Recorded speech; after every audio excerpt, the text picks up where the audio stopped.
Kitty को जब इसका पता चलता है तो वो डिप्रेशन में चली जाती है। कुछ दिन बाद एना वापस पीटर्सबर्ग चली जाती है। वो व्रोंस्की के बारे में सोचती है। वो शादीशुदा थी, लेकिन उसका पति कैरिन एक फेक इंसान था। वो दिखावे में यकीन करता था, उसमें इमोशंस भी नहीं थे और उससे प्यार करना भी नहीं आता था। एना उसके साथ होते हुए भी खुद को अकेला और प्यार से रहित मानती थी। इसके विपरीत व्रोंस्की इमोशन से भरा हुआ था। उसे प्यार का इजहार करना भी आता था, मगर शादीशुदा होने की वजह से एना व्रोंस्की का भुलाने की कोशिश करती है। उसे लगता है ये प्यार नहीं, सिर्फ इन्फैचुएशन था।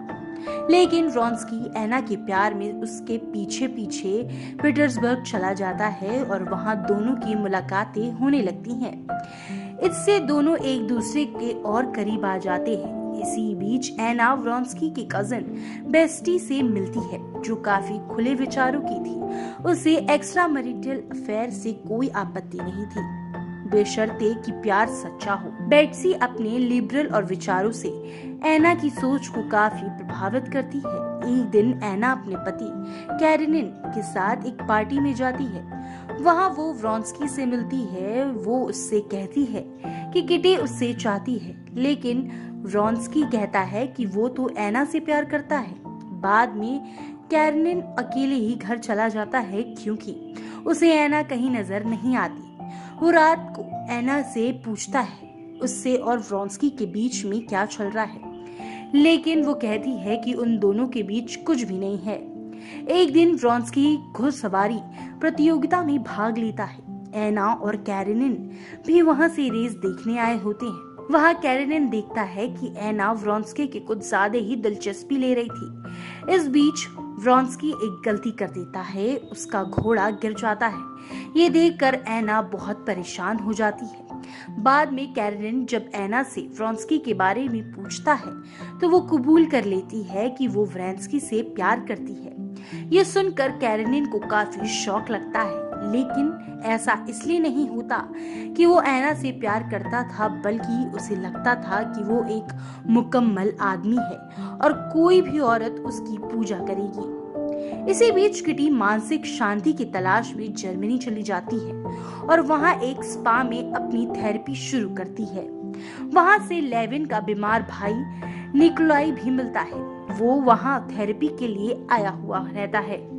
उसमें किटी को लेविन के बारे में भी बहुत अच्छी बातें पता चलती हैं। उधर लेविन का सौतेला भाई सरगई उससे मिलने देहात वाले स्टेट में आता है। वो उसे डांटता है कि मॉस्को में एडमिनिस्ट्रेटिव काउंसिल की इतने बड़े रसूख वाली पोस्ट क्यों छोड़ दी। लेविन कहता है कि वो जॉब उसे बहुत बोरिंग लगती थी और उसे ब्यूरोक्रेसी में काम करना बिल्कुल रास नहीं आ रहा था।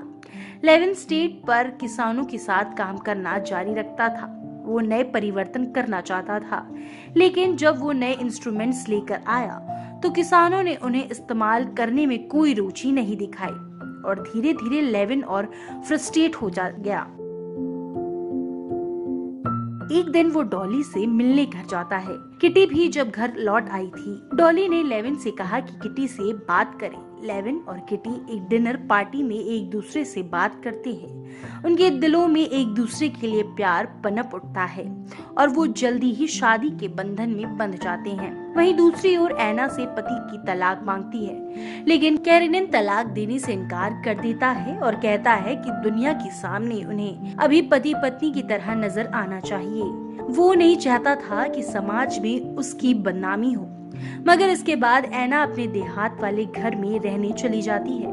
वहाँ वो और व्रोंस्की अक्सर मिलते रहते हैं। एक दिन एना व्रोंस्की को बताती है कि उससे बच्चा होने वाला है। एक दिन कैरिनिन देहात वाले घर में एना से मिलने आता है, लेकिन देखता है कि व्रोंस्काई भी एना से मिलने आया हुआ था। इससे उसकी ईगो हर्ट हो जाती है। उसके जाने के बाद कैरिनिन एना का तलाक देने के लिए तैयार हो जाता है। एक दिन एना को प्रस्ताव भेजना शुरू होती है। उसी दौरान कैरिनिन से माफी मांगती है और उसे माफ कर देता है। वो कहता है कि अब वो उसे तलाक देने के लिए तैयार है, लेकिन अब उसके लिए तलाक जरूरी नहीं रह गया था। बच्चा होने के बाद वो उसे कैरिनिन के पास छोड़कर व्रोंस्काई के साथ इटली घूमने चली जाती है। एक दिन जब वो वापस लौटते हैं तो समाज के लोग उसके ऐसे बर्ताव की बहुत निंदा करते हैं और उसे स्वार्थी कहते हैं। वो और व्रोंस्काई सबसे अलग रहने लगती हैं। कभी कभार एना अपने बच्चे से मिलने कैरेनिन के घर चली जाती थी। इसी बीच उसे समाज के दोगलेपन पर गुस्सा भी आता है कि व्रोंस्काई की तो कोई भी निंदा नहीं करता, वो कहीं भी आ जा सकता है, लेकिन एना घर में कैद होकर रह गई थी। लोग सिर्फ औरत की आलोचना करते हैं। उधर शादी के बाद लेविन कुछ उदास हो गया था। शादीशुदा जिंदगी में वो खुद को कैद महसूस कर रहा था। उसकी पहले की आजादी खो गई थी। एक दिन किटी उसे बताती है कि वो प्रेग्नेंट है। इससे वो और ज्यादा परेशान हो जाता है। इसी बीच उसकी बहन डॉली और उसका पति स्टीविया उनसे मिलने घर आते हैं। स्टीविया का एक दोस्त भी आया हुआ था। वो किटी से फ्लर्ट करने लगता है। इससे लेविन गुस्से में आ जाता है और उसे घर से निकाल देता है। डॉली एक दिन एना से मिलने उसके घर जाती है। वो अभी देहात में रह रही थी। डॉली ने देखा उसका घर काफी बड़ा है और वो उसे बहुत खुश नजर आई, लेकिन बाद में पता चला कि एना को सोने के लिए नींद की गोलियों की जरूरत पड़ती है।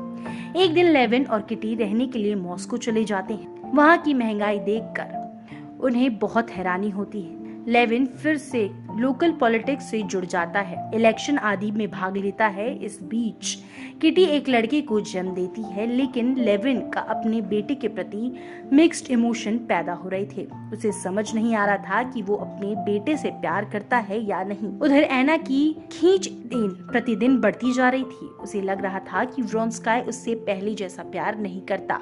जब वो उससे मिलने आता है तो वो कहती है वो जानबूझकर उससे दूर रहता है, उससे पहले अपनी माँ का तरजीह देता है। लेकिन व्रोंस्काई उसे समझाने की कोशिश करता है कि ऐसा नहीं है, वो सच में काम में बहुत ज्यादा व्यस्त है। तभी वो कहता है कि किसी काम से जाना है। इससे एना और गुस्सा हो जाती है। इस बीच डॉली से मिलने जाती है एना, उसे अलविदा कहकर वापस आ जाती है। घर आकर एना अपनी जिंदगी के बारे में सोच विचार करती है। उसने कैरेनिन और व्रोंस्की दोनों को खो दिया था। वो सोने के लिए नींद की गोली लेती है। तभी वो ये सोचती है कि व्रोंस्काई से ट्रेन स्टेशन पर मिलेगी और आज लौट रहा था।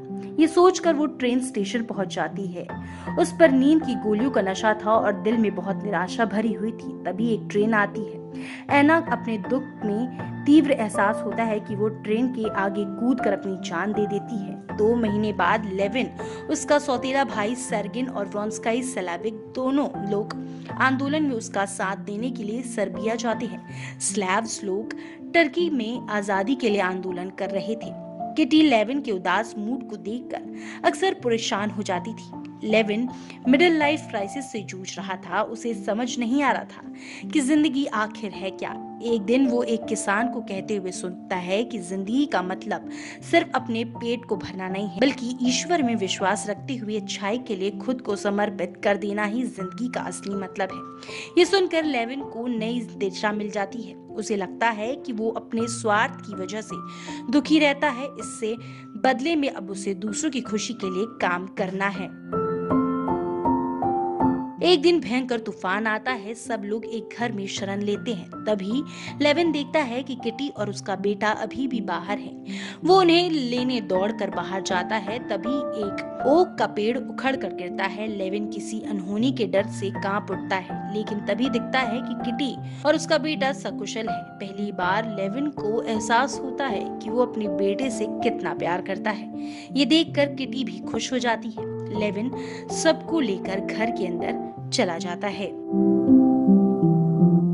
तो दोस्तों, फिलहाल के लिए वीडियो में सिर्फ इतना ही। उम्मीद करती हूँ कि आपको ये वीडियो पसंद आई होगी। अगर आपको ये वीडियो पसंद आई तो हमारे वीडियो को लाइक कीजिए, शेयर कीजिए और हाँ, हमारे चैनल को सब्सक्राइब करना ना भूलें। नमस्कार।